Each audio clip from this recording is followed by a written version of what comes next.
Greetings, my fellow hunters, and welcome again. And I know what you're thinking. Hunter, you've done so many isekais, and you said you'd be basically stopping doing isekais for the year. And then my response to that is, I know I said that, but frankly, there's nothing of interest on Crunchyroll or Netflix that isn't an isekai that's worth reviewing, because frankly, isekais are a big thing these days, and you gotta go what the market demands, and the market demands more isekai reviews. So, my hunters, we're going to be reviewing My Next Life as a Villaness, All Routes Lead to Doom. And for once, I didn't stutter on the title. So anyway, but before we begin, as I always say, let the hunt begin. So, what is the story of this anime? I'm not going to say the title again because it's just a mouthful every time. Well, the story is thus. It follows the adventures in an alternate universe where basically the elites have magic, the peasants don't, there's a class divide between the two, blah, blah, blah, blah, blah. It's the same shtick in any fantasy genre with magic, of course. But our adventures follow a young girl called Katarina, who basically is a spoiled brat beyond belief, who is very narcissistic, who is cruel, and very, very mean, if I didn't say that already. Basically, what happened is that one day while playing, she fell over and conked her head, causing her a bruise and a bit of a concussion. But that little bruise and concussion actually reminded her that she was a normal girl, 17 years old, who lived in basically a normal life, who was an otaku. Yes, I'm saying the word. Don't blame me. She said it at the end. Who basically got reincarnated into her new life after getting, I think it was hit by a truck, because I think that's a fantasy or isekai 101. Basically, the main protagonist has to die in some scrupulous way, mostly by trucks. This time, unlike a certain someone, she didn't embarrass herself. But either way, my past reviews mentions nonetheless. She basically remembers who she is, and then she realized that she was reincarnated into a game called Fortune Lover, and that she reincarnated as the villainess of the story, who basically antagonizes the main protagonist, and then basically has many routes, some of which lead her to her death, while others lead her to banishment. So basically she does whatever she can to change the course of the game, and basically try to make sure not that happens, but she takes precautions in case such things happen if she gets killed or banished. So she pretends to farm, well, not pretend, she practices farming and swordsmanship in order to gain some skills, which is basically more than anything said. She doesn't, she doesn't, but basically, she's a very bit of a, I'm gonna say it, sorry guys, a tomboyish girl who loves climbing trees, loves being a little rough with things, not too rough, but she is a bit boyish at heart. Nothing wrong with that, in my opinion. And so basically she, of course, how could I forget to mention is that due to the accident, the prince decided to marry her as reprimand for causing the injury. And so basically, that's just about as far as I can go without spoiler territories, because there are elements that are introduced that I think are interesting, but I feel like they're just a bit on the I wouldn't say Shyamalan-esque, but I do think they are very much well foretold, or basically they are a little bit well shown in the anime, in my opinion. It's not that bad, and honestly, the simple story actually makes it very entertaining, and it has great character chemistry, which I kind of like. And honestly, I'm more of a character-driven story person instead of a plot-driven one, because with characters, there's more interesting dynamics between them, different chemistries, different mixes, and all other things. But besides my writing hat being on now, let's talk about the characters if we're going to continue about the characters. So, moving on to characters. So, my hunters, you know how I do this sort of thing with my character talk. I list out a handful of characters because I can't go every one of them. But this is the small problem, is that the characters have a common theme among them. And if I just basically listed them all out, I'd be listing the interesting parts of them and then have to finish with the line, they are in love with Katarina. Now, I'm going to be saving yours and my time to say that Katarina had a profound influence on all of them. That she basically opened their shells up and became new characters, a new way to see things in the world, and all of them have a crush on Katarina. So, for yours and my sake of time, I'm going to basically just talk about the main protagonist of the series, Katarina, and the main protagonist of the game, so that way we can actually have a somewhat decently length thing.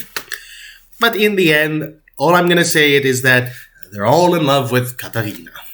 So, let's start off with Katarina, because she's the main protagonist. Now, in the original game that is based on where Katarina is based, Katarina was originally a cold and very bully character, if you know what I mean. She basically bullied the main protagonist and caused nothing but hell for the young girl. But in the anime, she actually went a 180-degree turn when she conked her head, as I described in the story just a few moments ago. So basically what happened was she became from cold and mean to warm and kind, and it's basically kind to everyone. And so she's loved by everyone. Everybody can't find a problem with her, which is also annoying. But then she also has this worry she has to act like the proper young lady that she is, as she is a daughter of nobility, and a girl must not be seen climbing up trees or doing gardening like those common peasants. But she doesn't see herself like that. She just sees everyone as equals and treats everyone the same. She cares about people, she's kind-hearted, and everything else in between. Well, everything good, anyway. So yeah. Overall, Katarina is an interesting case of doing a 180 degree. It goes to show that if you are reincarnated and you bonk your head, you better hope you got a good personality, or you better be a bad person who turned good after a bit of a concussion. But either way, Next, we have Maria Campbell, a young, sweet girl who basically was picked on because, you see, she was a peasant girl who had magic and a rare form of light magic. And people thought that basically she was the illegitimate daughter of a noble lord.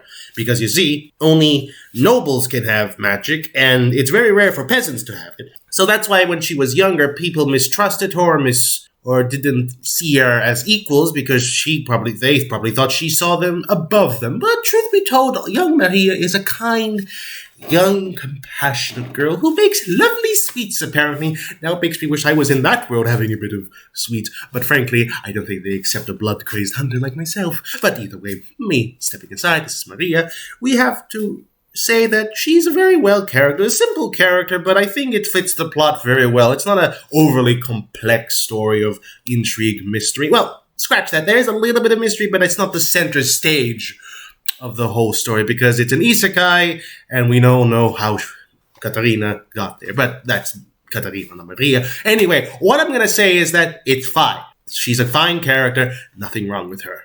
As I said before, just to save yours and my time, I'm not going to talk about the rest of the characters, because otherwise I'm going to repeat myself, so in case anybody gets annoyed why I didn't cover all the characters, because I would have to do a quick shot and would have hurt my voice. And the fact I'm a bit lazy on that front. So yeah, combination of two, and I would like to stop saying the phrase, and they love Katarina.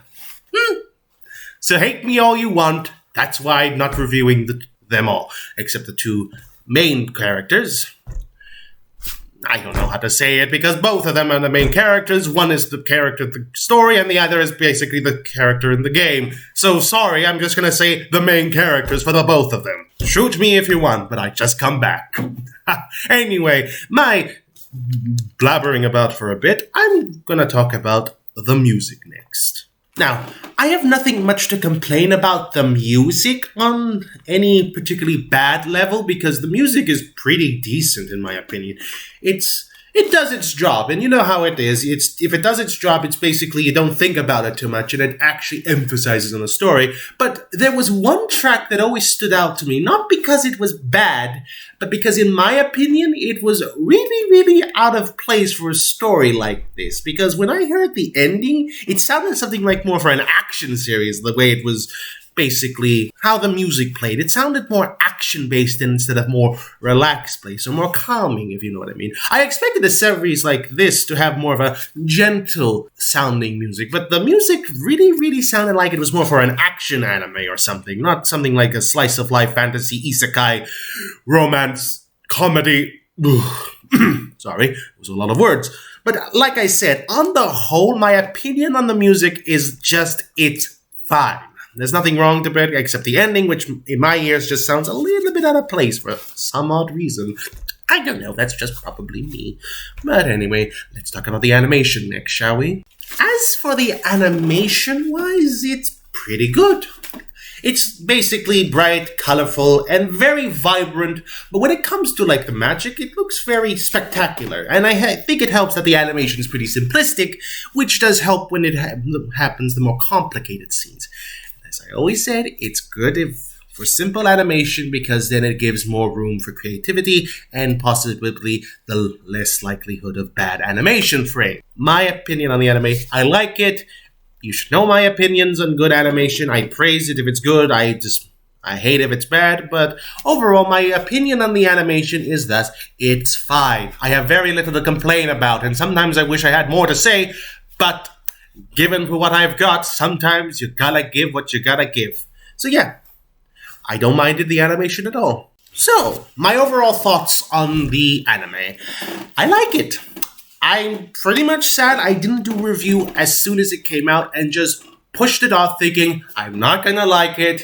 Just the name alone just gives me a bit of a not a good way because I thought, oh, maybe it'll be like Overlord. But then looking at it, nah, it's not gonna be like Overlord. Because the title, My Next Life as a Villaness, kind of makes me think that the main protagonist is gonna be Villaness. But surprisingly, it's not about being a villainess. It's just trying to not to be the bad guy when you're the bad guy in the series or in the game or whatever.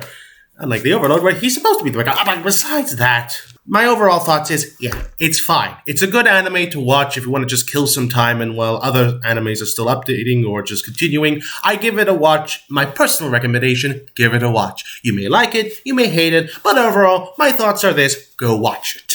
Anyway, my hunters, if you enjoyed this review, please like, subscribe, comment, as those will be much appreciated. I want to gain 100 subscribers before the year's end. I know that's a big task, but I know I can do it. And I would like to also say that I have Twitter and Discord down below, and a Patreon if you wish to support me, because you supporting me can actually means I can do these contents a lot easier without the worries. So, if you feel generous, please link down to my Patreon down below, or you see the little title card, which should be around here somewhere. But just know I have a Patreon, and please, I will also have little goodies for those who subscribe to the Patreon. You get little tags, early access to the videos if you wish to see them early and leave your feedback. You also get to join me on live streams when I do my Souls Roundtable podcast. So yes, you'll be able to join them, no problem. Though I will also have my regulars on there and some special guests when I can, but that's neither here nor there. Thank you so much, my hunters, for joining me. It was always appreciative. Thank you very much. And as I always say, may the wood blood guide your way.